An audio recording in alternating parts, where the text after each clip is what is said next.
Bienvenido al canal de Narraciones Budismo. Capítulo 8. La concentración. El Bodhicharyavatara.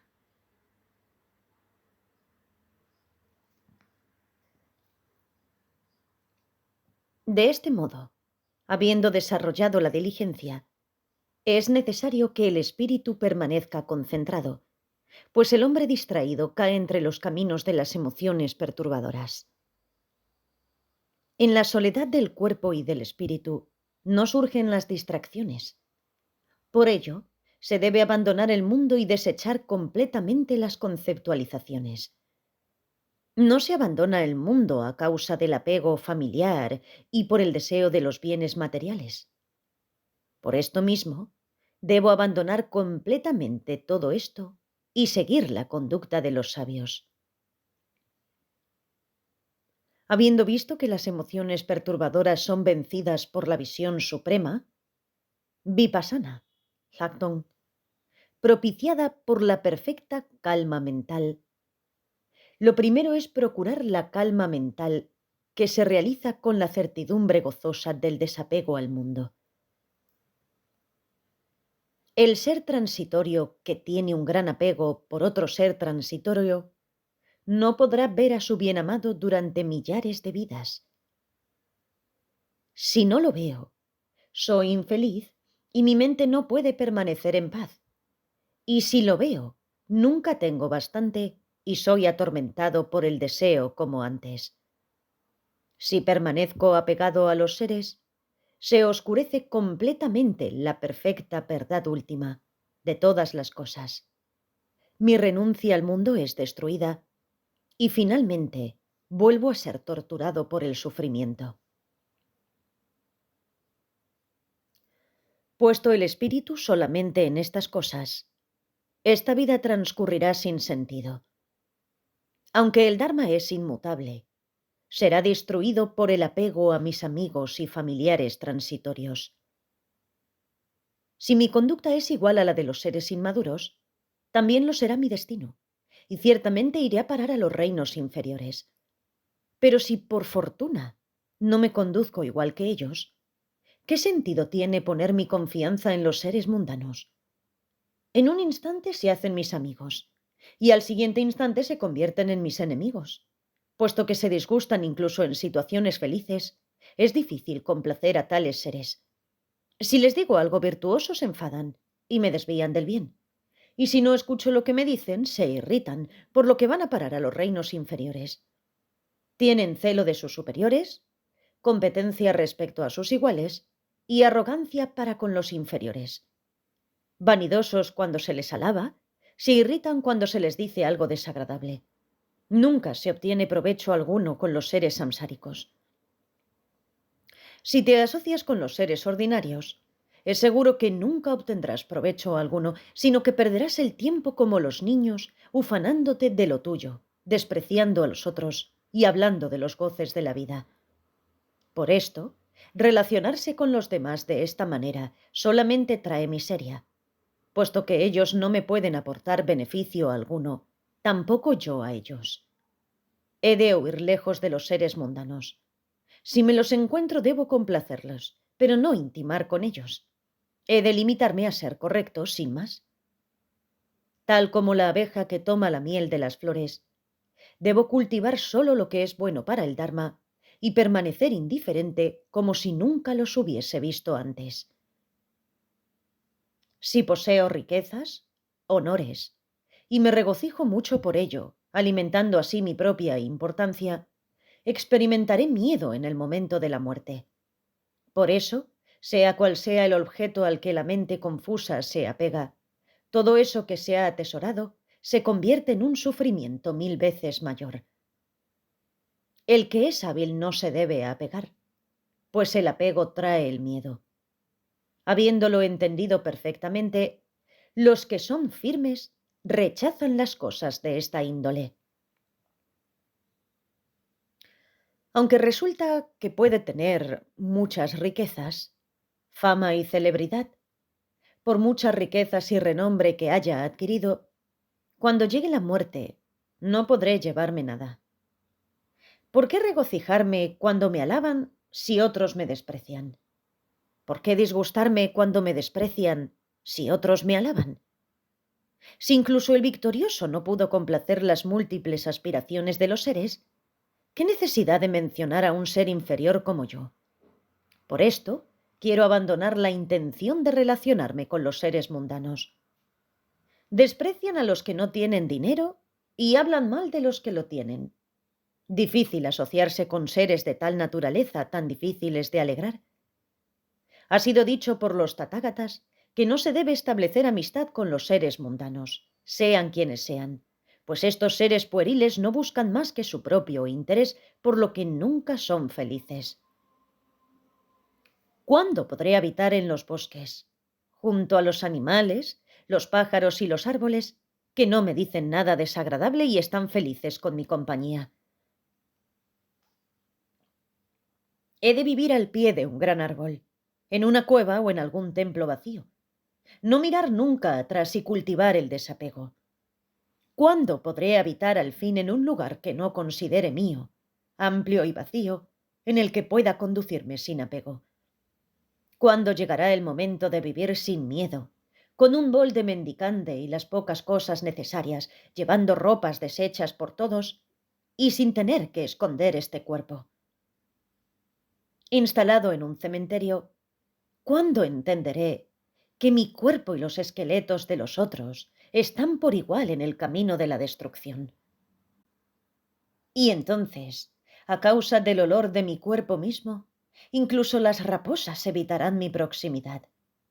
Así, de este modo, es como acabaré.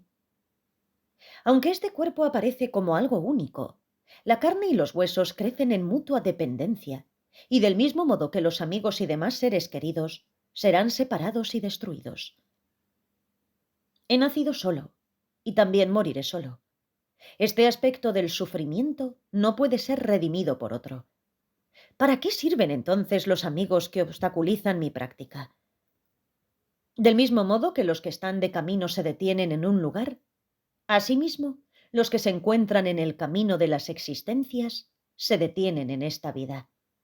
Mientras todos están afligidos por las cosas del mundo y hasta que este cuerpo sea llevado por los 4 porteadores, sepulteros, yo me iré al bosque, sin amigos y sin rencor, mi cuerpo en gozosa soledad, dado ya por muerto. Cuando esto suceda, no habrá lamentos.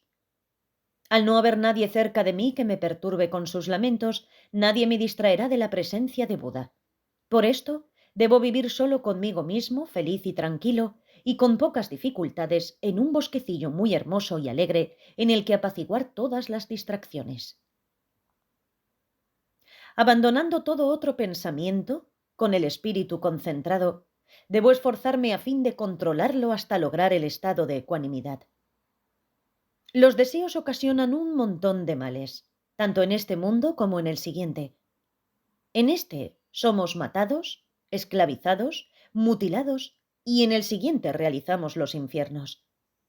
A causa de mis muchos requerimientos, idas y venidas anteriores entre rufianes y alcahuetas en busca de mujeres para mi satisfacción, no he evitado las negatividades ni la mala reputación. Por querer satisfacer esta necesidad carnal, me he instalado sin embargo en el temor. Si me entrego completamente a ella, ¿dónde encontraré el estado de supremo gozo? Si no son otra cosa que esqueletos, sin identidad ni autonomía. ¿Por qué me siento tan seducido y completamente obsesionado por las mujeres en lugar de irme más allá de esta miseria? Antes, cuando me encontraba con su rostro cubierto por un velo, lo primero que hacía era intentar levantárselo, tirar de él, y aunque no fuera la primera vez que era desvelada, ella bajaba siempre púdicamente los ojos. Pero ahora, ¿por qué quiero huir, perturbado por las emociones, al ver su rostro desvelado por los buitres?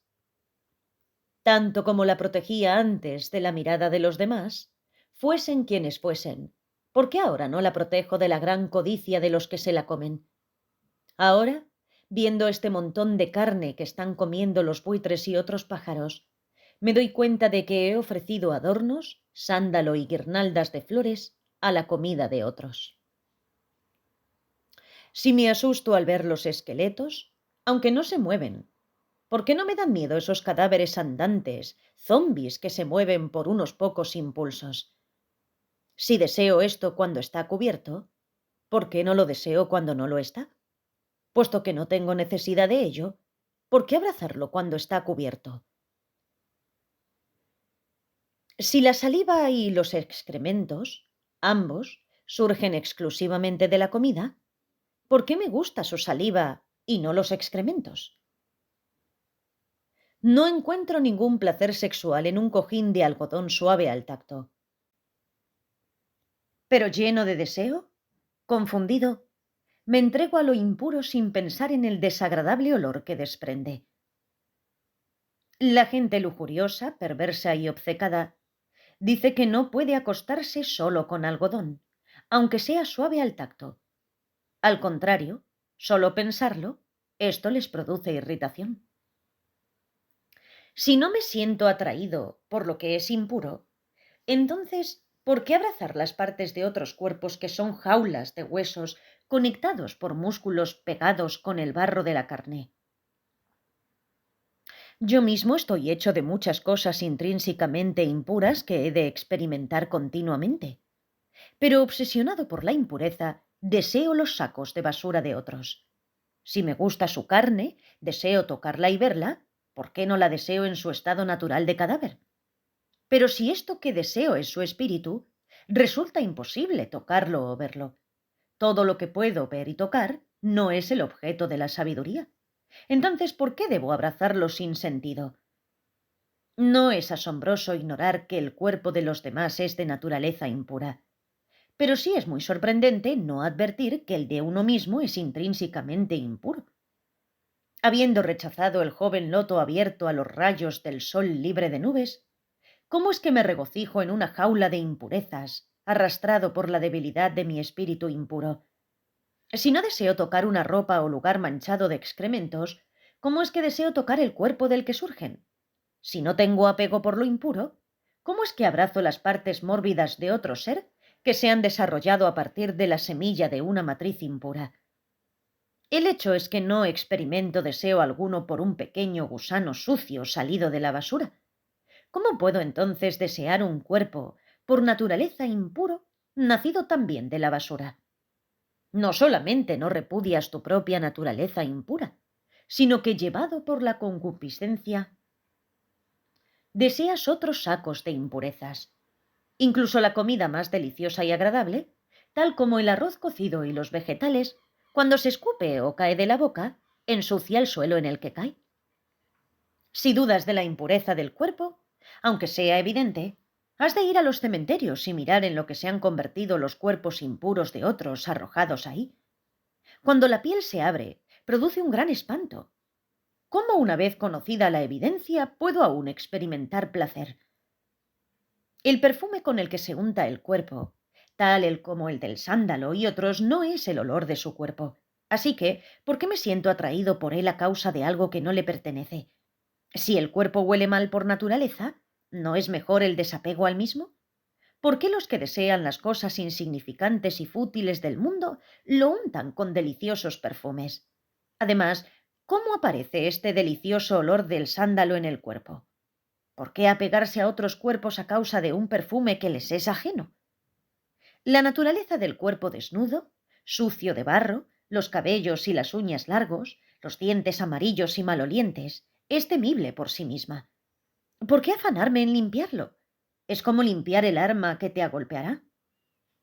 Esta tierra está toda ella llena de locos que se agitan y empeñan en confundirse. Al ver solo esqueletos en los cementerios, la mente se aleja. ¿Qué alegría puedo experimentar en estos cementerios de las ciudades llenas de cadáveres andantes? Además, esas impurezas de la concupiscencia no se obtienen sin pagar un precio. Por intentar obtener su disfrute, me fatigo y sufriré el castigo de los infiernos. Cuando niño no podía ganar dinero y cuando mozo, ¿de qué recursos disponía para gozar de ello? Ahora ya viejo en el límite de la vida, ¿qué hacer con el deseo? Algunos, para satisfacer los placeres carnales, trabajan a lo largo del día hasta extenuarse completamente. y así vuelven a casa rendidos y se echan a dormir como cadáveres. Otros experimentan las inquietudes del viaje y sufren mucho al tener que irse lejos. Durante largo tiempo no pueden ver a su familia ni mujeres tal como desean. Los hay que, confundidos por el deseo de enriquecerse, se venden a tal fin sin obtener nada. Desorientados, son empujados por las acciones de otros lejos de sus propósitos. Aún hay otros que venden sus cuerpos y sin poder alguno se convierten en esclavos. Incluso cuando sus mujeres paren, abandonan a sus niños junto a un árbol cerca de algún monasterio o ermita solitaria. También los hay que, locos, engañados por su deseo de ganarse la vida y hacer fortuna, entran en los campos de batalla con el temor de perderla y en su búsqueda de la fortuna acaban haciéndose esclavos.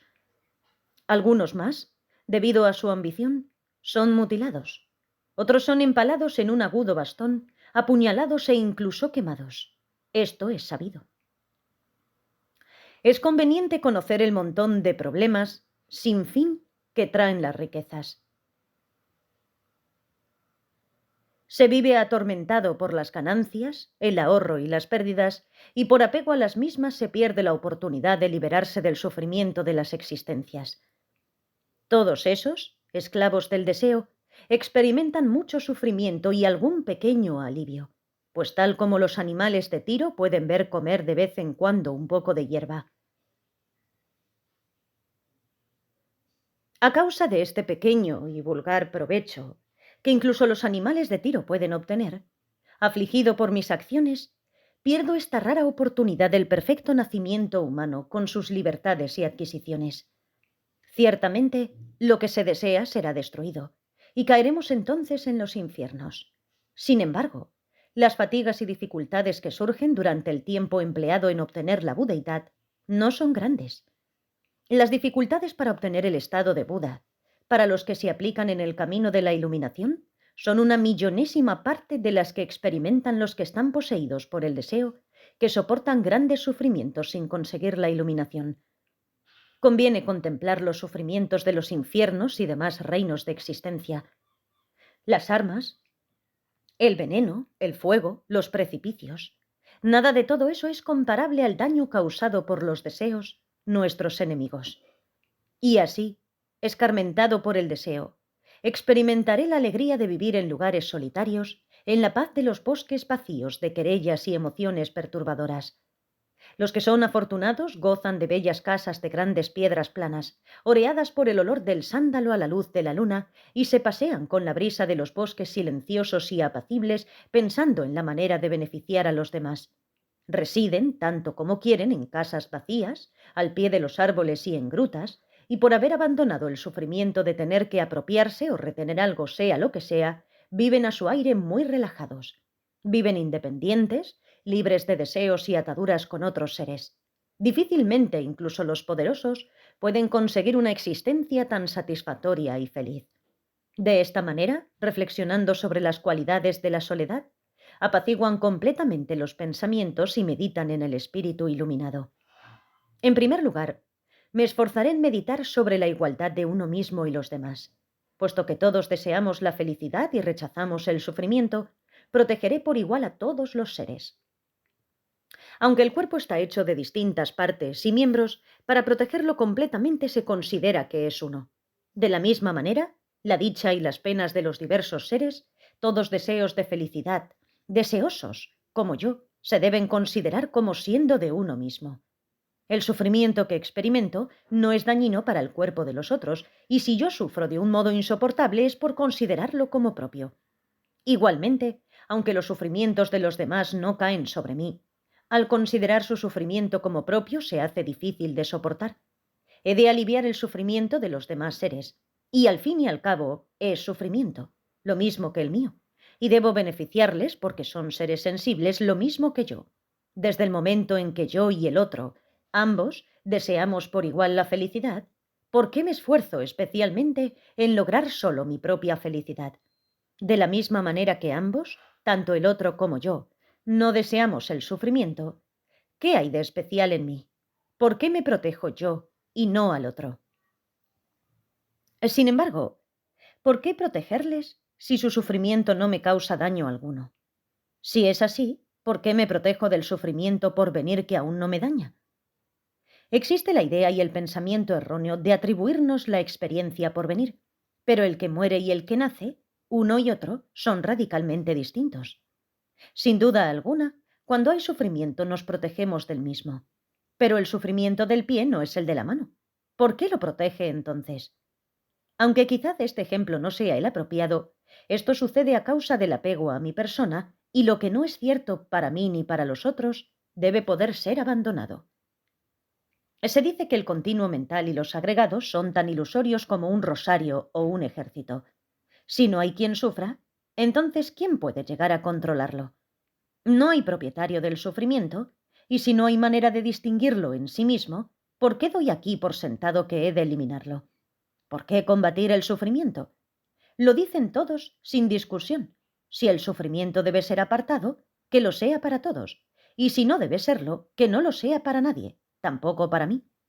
Puesto que la compasión trae gran sufrimiento, ¿por qué insistir en desarrollarla? Pero si considero el sufrimiento de los seres, ¿cómo arredrarme ante el gran sufrimiento de la compasión? Si el sufrimiento de muchos se extingue con el sufrimiento de uno, los dotados de amor compasivo tomarán para sí mismos el sufrimiento propio y el ajeno. Aunque el Bodhisattva Supusha Chandra, hermosa flor de luna, sabía el daño que el rey le haría, para salvar a numerosos desgraciados, no delató a nadie y asumió el sufrimiento de todos. Y así, habiendo habituado a la mente, al continuo mental, a complacerse en aliviar el sufrimiento de los demás, tal como un pato silvestre se sumerge en un lago de lotos, el Bodhisattva entra sin temor en el más profundo de los infiernos. Si liberar a los seres es motivo de un océano de alegría, ¿cómo no me puede parecer insuficiente desear solo mi propia liberación? No me consideraré un prodigio ni me sentiré orgulloso por hacer el bien de los demás. Y no esperaré recompensa alguna, pues únicamente el beneficio de los demás es la causa de mi completa alegría. Por esto, tal como me protejo de lo desagradable, por minúsculo que sea, llevado por el espíritu de la compasión, he de proteger así a los demás como a mí mismo. Por la fuerza de la costumbre, aunque carezco de sustancia o base propia, identifico la noción del yo con las gotas de esperma y de sangre provenientes de otros, de mis padres. Entonces, ¿cómo es que no considero el cuerpo de los otros tanto como el mío, puesto que no me es difícil ver que mi cuerpo es también proveniente de otros? Habiendo entendido los defectos del amor propio y el océano de cualidades del amor altruista, abandonaré completamente el apego y me entregaré a los demás. Tal como considero las manos y demás miembros del cuerpo, así del mismo modo, ¿por qué no considero a los demás seres como miembros vivos del ser transmigrante que soy? Si tengo el hábito de considerar como propio este cuerpo que no tiene yo, ¿por qué no generar el hábito de pensar en los demás seres del mismo modo? Así pues, aunque procure el beneficio de los demás, no surgirá en mí ni la presunción ni la vanidad, tal como al comer no surge en mí la esperanza de ser recompensado. Por eso, tal como me protejo de lo desagradable, por nimio que sea, debo familiarizarme con el espíritu de la compasión que protege a los seres transmigrantes. De este modo, el protector Avalokiteshvara, llevado por su gran compasión, consagró incluso su nombre para liberar de los miedos del samsara a los seres transmigrantes. No tengo que evitar lo que es difícil. Por la fuerza de la costumbre, incluso aquello que tan solo con escuchar su nombre me hacía temblar, eso mismo ahora no me causa ninguna inquietud. Y así, quien quiera que desee obtener rápidamente protección, para sí mismo y para los demás, debe practicar el sagrado secreto de cambiarse uno mismo por los demás. Debido al apego que tengo a mi cuerpo, hasta el menor peligro me inspira miedo. Si el miedo nace del apego a este cuerpo, ¿por qué no lo rechazo como enemigo que es? Por el deseo de encontrar la manera de aliviar el hambre, la sed y las enfermedades del cuerpo, acecho a los pájaros, peces y demás animales para matarlos. A fin de obtener provecho y servidores al precio que sea, incluso soy capaz de matar a mi padre y a mi madre y robar las ofrendas hechas a las tres supremas joyas. De este modo, acabaré quemándome en los infiernos más profundos. ¿Qué hombre sabio querría proteger y venerar su cuerpo? ¿No lo despreciaría más bien y lo miraría como a un enemigo? Si lo doy, ¿qué quedará para mí? Pensamos. Y así, por el egoísmo, se entra en el camino de los demonios. Si me lo quedo, ¿qué podré dar? Y así, por el deseo de beneficiar a los demás, se adquieren las cualidades de los dioses. Si perjudico a otros por mí, seré atormentado en los infiernos, pero si me sacrifico por los demás, obtendré lo mejor de todo. Por tenerme en gran estima, iré a parar, feo y estúpido, a los reinos inferiores. Pero si me entrego a los demás, obtendré una existencia feliz, colmada de honores. Si utilizo a otros para mi propio beneficio, experimentaré la servidumbre y demás. Pero si procuro el beneficio de los demás, recibiré los más altos honores y prestigio. Tanta como sea la felicidad de este mundo, toda proviene del deseo de hacer felices a los demás, y tanto como sea el sufrimiento del mundo, todo él surge del deseo del propio beneficio. ¿Para qué extenderme en más explicaciones? Los niños buscan su propio beneficio. Los munis, los poderosos, procuran el beneficio de los demás. Ved, precisamente, esta es la diferencia. Si no cambio, de verdad, mi felicidad por el sufrimiento de los demás, no obtendré la budeidad y seré igualmente infeliz en la rueda de las existencias. Dejando de lado lo que trasciende al mundo, si los servidores no hacen su trabajo y los señores no les pagan, tampoco las necesidades de esta vida podrán ser cubiertas. Por causar sufrimiento a los demás pierdo completamente el gusto por lo mejor, la obtención de la felicidad, la que se ve y la que no se ve, y confundido me agarro al sufrimiento inextinguible. Si todo el dolor inmenso de los mundos, el miedo y el sufrimiento, todo esto surge de la fijación del yo, ¿por qué proteger a este gran demonio? No es posible evitar el sufrimiento si no se abandona completamente el yo, tal como no podemos dejar de quemarnos si no nos separamos del fuego. Por esto, porque debo aliviar mi propio dolor y apaciguar el sufrimiento de los demás, he de entregarme enteramente a los otros y cuidarlos como a mí mismo. Yo estoy al servicio de los demás. Tu mente ha de tener una completa certidumbre de esto. A partir de ahora, no has de pensar en ninguna otra cosa que en el beneficio de todos los seres. No es correcto utilizar para el propio beneficio la vista y demás sentidos que están al servicio de los demás. Por esto sería incorrecto emplearlos para otra cosa que no sea para su servicio. Y así, viendo que lo principal son los seres sensibles, para lograr su beneficio he de poner mi cuerpo a su disposición, aunque me lo arrebaten. Al considerar a los diversos seres inferiores como a mí mismo y a mí como siendo verdaderamente uno de ellos, meditaré sobre los celos, la envidia y el orgullo con la mente libre de conceptualizaciones. Él es honrado y yo no. Él es rico y yo carezco de recursos. Él es alabado y yo despreciado. Él es un ser feliz y yo un desgraciado. Yo he de trabajar mientras él permanece en la felicidad misma. Él es grande en el mundo y yo un ser inferior sin cualidades ni prestigio. Pero, ¿quién no tiene cualidades? Yo albergo en mí mismo todas las cualidades. Comparado con algunos, soy inferior, pero comparado con otros tantos, soy superior. Dado el deterioro de mi conducta, a causa del poder de las emociones perturbadoras, pierdo el control. Necesito curarme de la manera que sea, aunque el tratamiento me resulte doloroso. De todos modos, si este yo no me cura, ¿por qué me desprecia? ¿Qué hacer con sus cualidades que son de y para el yo?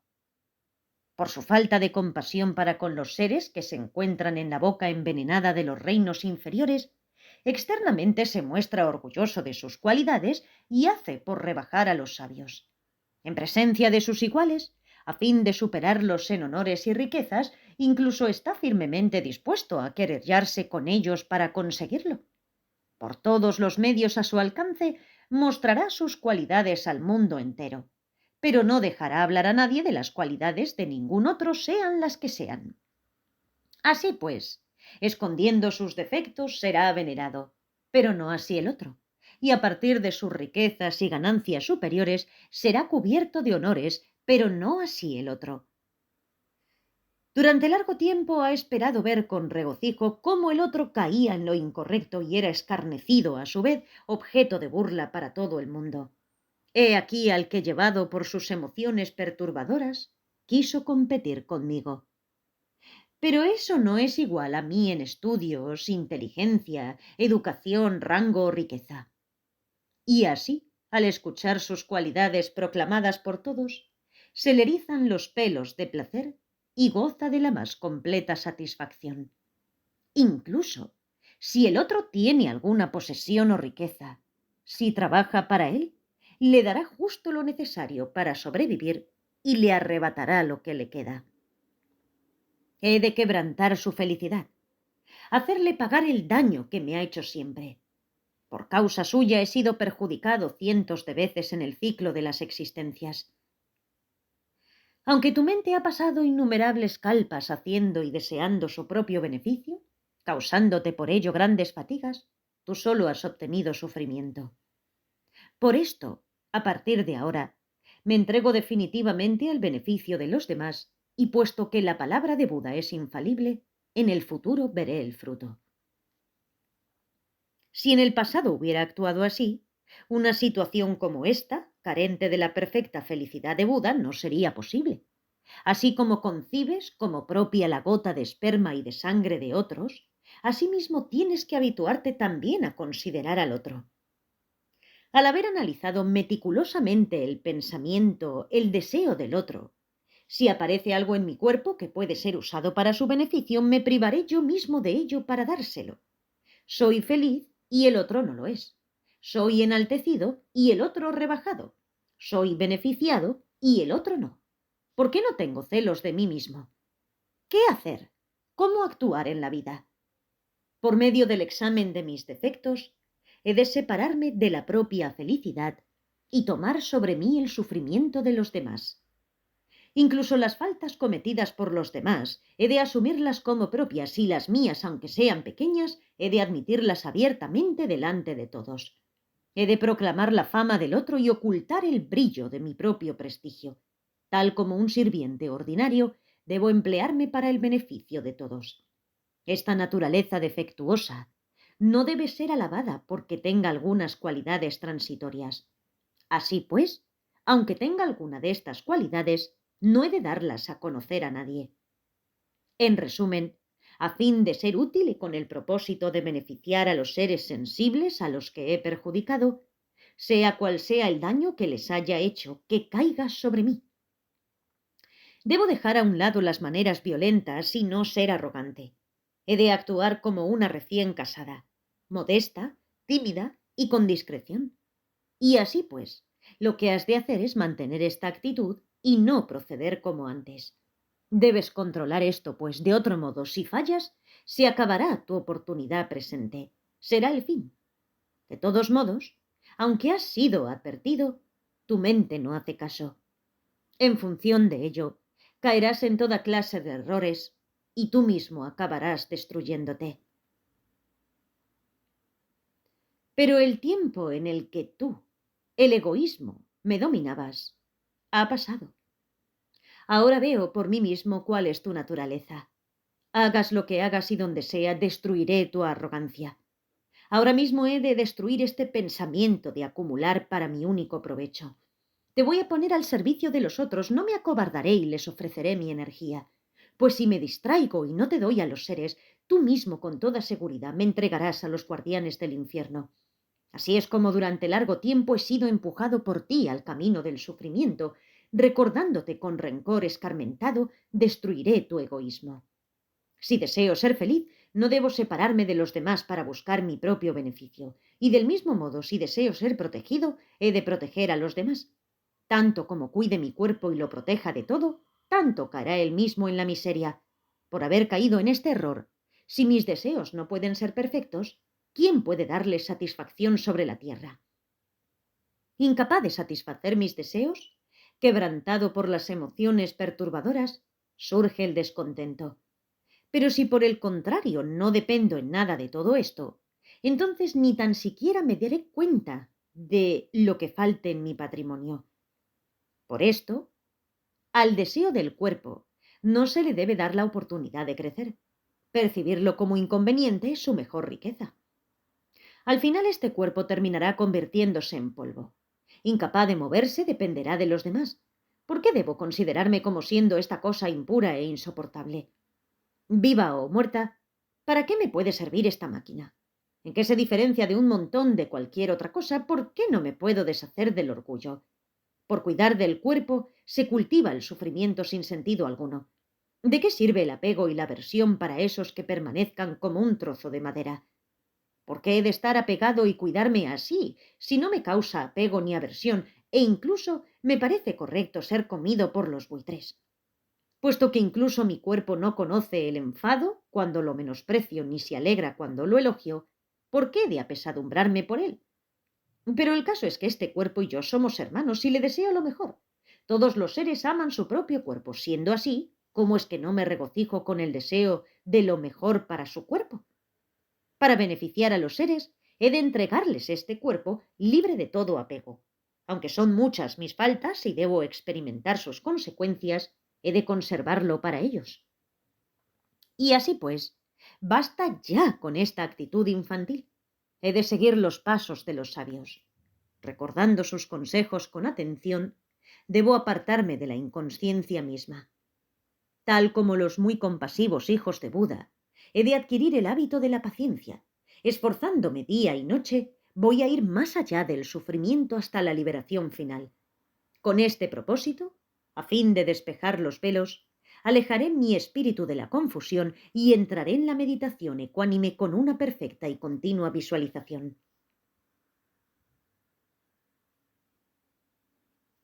En este octavo capítulo del Bodhisattva Charyavatara se ha explicado la concentración meditativa. Gracias por escuchar.